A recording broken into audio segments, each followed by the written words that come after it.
ত্রয়োদশ জাতীয় সংসদ নির্বাচনে মনোনয়নপত্র বাতিল হওয়া প্রার্থীদের আপিলের আজ প্রথম দিন। প্রার্থিতা ফিরে পেতে আপিল করেছেন ৪১ জন প্রার্থী। নির্বাচন কমিশন জানায়, জমা পড়া ৪২টি আপিলের মধ্যে ৪১টি মনোনয়নপত্র বাতিলের বিরুদ্ধে, আর একটি আবেদন করা হয়েছে রিটার্নিং কর্মকর্তার মনোনয়নপত্র গ্রহণের সিদ্ধান্তের বিরুদ্ধে। অঞ্চল ভিত্তিক হিসেবে সবচেয়ে বেশি আপিল পড়ছে ঢাকা অঞ্চলে ১৫টি। এছাড়া রাজশাহীতে ৫টি, কুমিল্লায় ৪টি, রংপুর ও খুলনায় ৩টি করে, চট্টগ্রামে ২টি এবং বরিশাল ও ময়মনসিংহ আবেদন পড়েছে ১টি করে। তবে জেলা হিসেবে ফরিদপুরে ৭টি। মনোনয়নপত্র গ্রহণের বিরুদ্ধে একমাত্র আবেদনটি এসেছে কুমিল্লা অঞ্চল থেকে।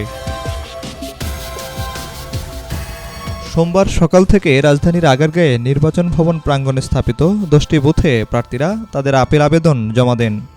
নির্বাচন কমিশন জানিয়েছে, আগামী ৯ জানুয়ারি পর্যন্ত আপিল আবেদন গ্রহণ করা হবে। নির্বাচন তফসিল অনুযায়ী এসব আপিলের শুনানি ও নিষ্পত্তি কার্যক্রম চলবে আগামী ১০ জানুয়ারি থেকে ১৯ জানুয়ারি পর্যন্ত। আপিল নিষ্পত্তির পর চূড়ান্ত প্রার্থী তালিকা প্রকাশ করবে নির্বাচন commission. Desk report, B news 24।